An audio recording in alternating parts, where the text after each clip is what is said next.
दोस्तों, आज हम बात करने वाले हैं एक ऐसे मुद्दे पर जो हर गली मोहल्ले में बहस का टॉपिक बन गया है। एक तरफ वो लोग हैं जो कहते हैं स्ट्रीट डॉग्स को पकड़ो और शेल्टर होम में डाल दो। दूसरी तरफ वो लोग हैं जो कहते हैं बेचारे जानवर है, इन्हें रहने दो। अब जब इस मुद्दे पर सुप्रीम कोर्ट भी अपनी बात रख चुकी है तो ये सिर्फ गली की बहस नहीं बल्कि एक कानूनी और सामाजिक सवाल बन गया है। आज हम देखेंगे कि स्ट्रीट डॉग्स का ये पूरा मुद्दा आखिर क्या है, क्या इन्हें शेल्टर होम में डालना सही है और क्यों हमारे देश में रेबीज और डॉग बाइट्स की घटनाएं बढ़ रही हैं। इस पर हम विस्तार से चर्चा करेंगे और सभी पहलुओं को समझेंगे। तो चलिए शुरू करते हैं। तो दोस्तों, क्या गली के कुत्ते सिर्फ एक समस्या है या वो हमारे इकोसिस्टम का एक जरूरी हिस्सा भी है? क्या उन्हें शेल्टर होम में डाल देना ही एकमात्र समाधान है? नमस्कार दोस्तों, मैं हूं आपका वकील दोस्त राहुल लखेरा और आज हम बात करेंगे एक ऐसे विषय पर जो हर भारतीय के घर, गली और मोहल्ले में एक बहुत बड़ी बहस का मुद्दा बन चुका है। जी हाँ, हम बात कर रहे हैं हमारे प्यारे गली के कुत्तों की।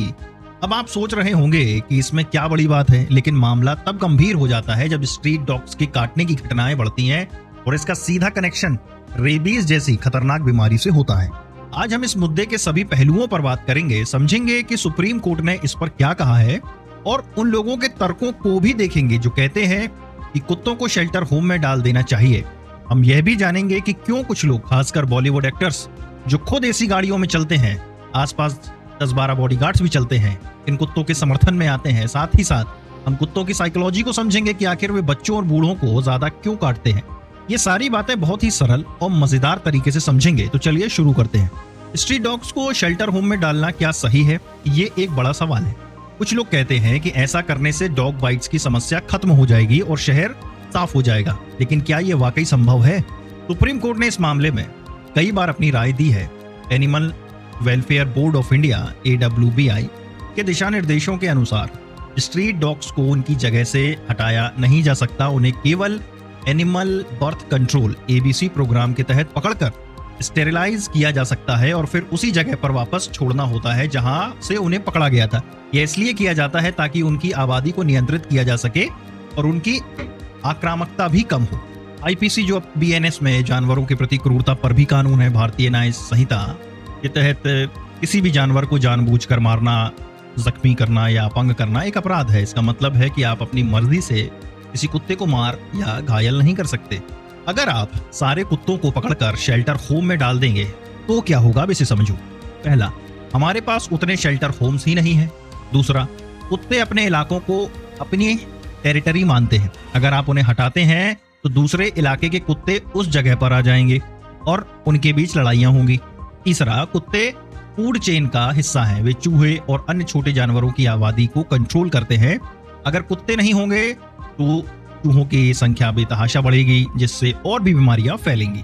यानी समाधान सिर्फ शेल्टर होम नहीं है, हमें एनिमल बर्थ कंट्रोल प्रोग्राम को प्रभावी तरीके से लागू करना होगा और कुत्तों का वैक्सीनेशन भी जरूरी है। अब बॉलीवुड एक्टर्स का जो समर्थन है, क्या ये सिर्फ दिखावा है? आपने देखा होगा कि कई बॉलीवुड एक्टर्स और सेलिब्रिटीज स्ट्रीट डॉग्स के लिए आवाज उठाते हैं। लोग अक्सर कहते हैं ये तो ऐसी गाड़ियों में घूमते हैं, इन्हें क्या पता गली के कुत्तों का डर। ये बात सही है, उनका अनुभव आम आदमी से अलग हो सकता है, लेकिन उनका समर्थन सिर्फ दिखावा नहीं है। कई बार ये सेलिब्रिटीज अपने प्लेटफॉर्म का इस्तेमाल लोगों में जागरूकता फैलाने के लिए करते हैं। वे कुत्तों की नसबंदी और वैक्सीनेशन के बारे में बताते हैं, जो कि असली समाधान है। उनके पास जो रीच है वो आम आदमी के पास नहीं है, तो वो अपनी रीच का इस्तेमाल एक अच्छे काम के लिए कर रहे हैं।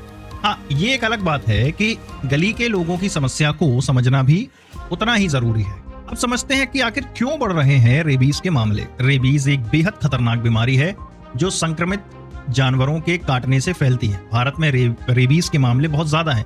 वर्ल्ड हेल्थ ऑर्गेनाइजेशन WHO की रिपोर्ट के अनुसार दुनिया में रेबीज से होने वाली मौतों का 36% हिस्सा भारत में होता है। इसका मुख्य कारण समझें तो सबसे बड़ा कारण है कुत्तों का अधूरा वैक्सीनेशन या वैक्सीनेशन का ही ना होना। अगर सभी स्ट्रीट डॉग्स को रेबीज का टीका लग जाए तो ये समस्या बहुत हद तक कम हो सकती है, लेकिन हमारे यहाँ ना तो सरकारी स्तर पर और ना ही व्यक्तिगत स्तर पर इस पर ज्यादा ध्यान दिया जाता है। अब समझते हैं कि आखिर क्यों बढ़ रही है डॉग बाइट्स और क्यों बच्चे और बूढ़े ही शिकार होते हैं ज्यादा।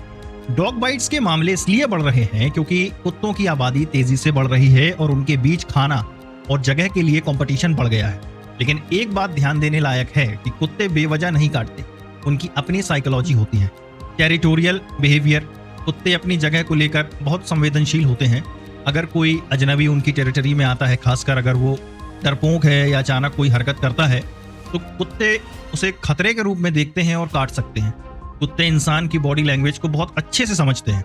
अगर कोई बच्चा या बूढ़ा व्यक्ति डर जाता है और भागने लगता है तो कुत्ता उसे शिकार की तरह देखता है। उनकी साइकोलॉजी में जो भागता है वो कमजोर होता है, इसलिए वे डर में काटते हैं।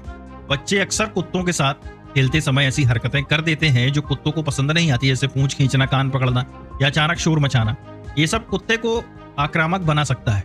अगर किसी कुत्ते को दर्द हो रहा हो या वो बीमार हो तो वो चिड़चिड़ा हो जाता है और आसानी से काट सकता है। स्ट्रीट डॉग्स की समस्या का समाधान ना तो उन्हें मारना है और ना ही सिर्फ शेल्टर होम में डालना। सही रास्ता है एनिमल बर्थ कंट्रोल, कुत्तों की नसबंदी को एक मिशन की तरह चलाना।